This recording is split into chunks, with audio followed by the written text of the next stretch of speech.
मी जे सांगत होतो की तुम्ही विचारलं की फायबर कसं, तर त्याला 3 वे प्रोसेस आहे. की पहिलं मॉडेल बनतं, ते क्लेमध्ये असतं किंवा POPमध्ये असतं किंवा लाकडामध्ये असतं.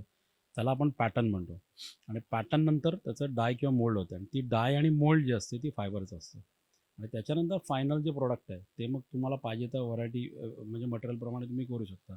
मग फायबर आलं, GRC आलं, प्रिकास्ट आलं किंवा POP आलं. म्हणून म्हटलं तर 3 वे प्रोसेसमध्ये model making and die and production. तर डाय आम्ही फायबरपासून बनवतो कारण त्याला दुसरं अल्टरनेट नाही आहे, पण रबर आहे. रबर कधी वापरला जातो, असे जे छोटे छोटे किंवा असे जे पीस आहेत असे जिथे त्याला अंडरकट्स असतं, या जिथे अंडरकट जास्त असतं अशा ठिकाणी रबर जास्त वापरला जातो. अदरवाईज सगळ्या ज्या प्लेन किंवा मोठे मोठे जे पीसेस असतात ते सगळे फायबरच्या डायमधनं रिलीज केलं जातं. म्हणून फायबर आणि फायबर प्रोडक्ट का, कारण फायबर प्रोडक्ट हे ड्युरेबल असतं, लाईफ टाईम असतं आणि ते लाईट वेट करता येतं. म्हणजे जसं तुम्ही म्हणालात एक्सपोर्ट अपॉर्च्युनिटी, एक्सपोर्टला कधी कधी व्हॉल्यूममध्ये जातं, कधी कधी वेटवर जातं. जिथे वेटवाला इश्यू असतो तिथे फायबरच ऑलवेज सगळे फायबर प्रिफर करतात. It's like that. सो तुम्ही ह्या एक्सपोमध्ये सहभागी झालात ॲज अ स्टार्टअप म्हणून, तुम्ही तुमच्या ब्रँडला इथे हायलाईट करतात.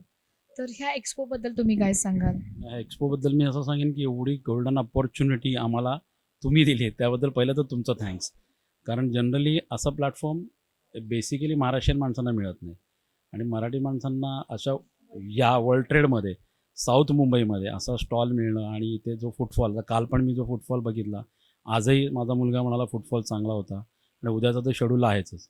त्याबद्दल तुमच्या सगळ्यांचं जेवढं आम्ही आभार मानू तेवढे कमीच आहेत. कारण अदरवाईज आम्हाला साऊथ मुंबईमध्ये आणून स्टॉल घ्या, मला तर वाटतं की तुम्ही 4-5 महिने आपण टचमध्ये आहोत, तुम्ही समजा या घ्या असं कोण सांगत नाही.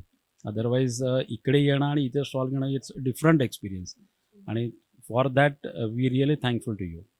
Thank you so much. आणि तुमच्या या ब्रँडला खूप साऱ्या शुभेच्छा. या ब्रँडमध्ये फक्त तुम्ही एकटे काम करत नाहीये, तर तुमच्याबरोबर तुमची वाईफ देखील काम करते, तर त्याबद्दल काय सांगाल? मला वाटतं काल राणे साहेबांनी आपल्याला हे सांगितलंच की मी म्हटलं की वाईफ पार्टनर आहे, तर वाईफ म्हटल्यानंतर ती पार्टनर असतेच. तर like that she is a my partner in my life also, in my company also. आणि ही जी कंपनी आहे ही त्याच्यामध्ये ती पार्टनर आहेच. आणि ती सगळ्या हे जे गिफ्ट अँड आर्टिकल्स माझं सेकंड वर्टिकल आहे. एका वर्टिकलमध्ये जे मी काम करतो ते मी गव्हर्नमेंटचा, BMC, रेल्वे सगळ्यांचा मी हे वेंडर आहे. आणि त्याप्रमाणे ट्रॅफिक आयलंड्स, जसं मी थोडंसं सांगितलं तसं हे आहे. हे मी आपला जर इकडनं तुम्ही गेलात हायकोर्टच्या इथे, सेशन कोर्टच्या इथे एक हे लागलेलं आहे, ते बघा, ते ट्रॅफिक आयलंड, हां मोठ्या लेवलचं, येस, ते मी बनवलेलं आहे A वॉर्डसाठी. असे ट्रॅफिक आयलंड्स, फिल्म सेट्स वगैरे अशी सगळी कामं मी करतो. आणि ही आमची लॉकडाऊन बेबी आहे. लॉकडाऊनमध्ये आपल्याला सगळ्यांनीच शिकवलं की रस्ता कसा काढायचा. आम्ही हा रस्ता काढला आणि गिफ्ट अँड आर्टिकल चालू केलं आणि थांबत नाही. एक्झॅक्टली. तर मग ते हे सगळं टोटली वाईफ बघतो. पाहिलं काल तुम्ही फिरायला गेला होतात, पण त्यांनी तुमचं हँडल केला होता stall. So actually business partner वाईफला ठेवणं किती महत्त्वाचं आहे. सो ते आज आपण ह्या श्रद्धा फायबर या ब्रँडच्या माध्यमातून पाहिलं आहे.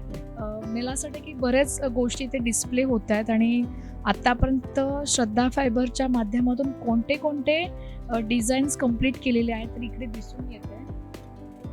इवन इथे एक लायन तुम्ही छानपैकी दाखवलात आहे. एंट्री केला, लायन आणि लायनेस दोन्ही आहेत ते मी बनवलेले आहेत. आणि राणीबागेचं काम ह्याच्याकडून गेली 6 वर्ष मी करतो. वेगवेगळे थीम बेस आमच्याकडे कामं असतात. एक्सलंट. आणि तुम्हाला सर खूप साऱ्या शुभेच्छा. थँक्यू.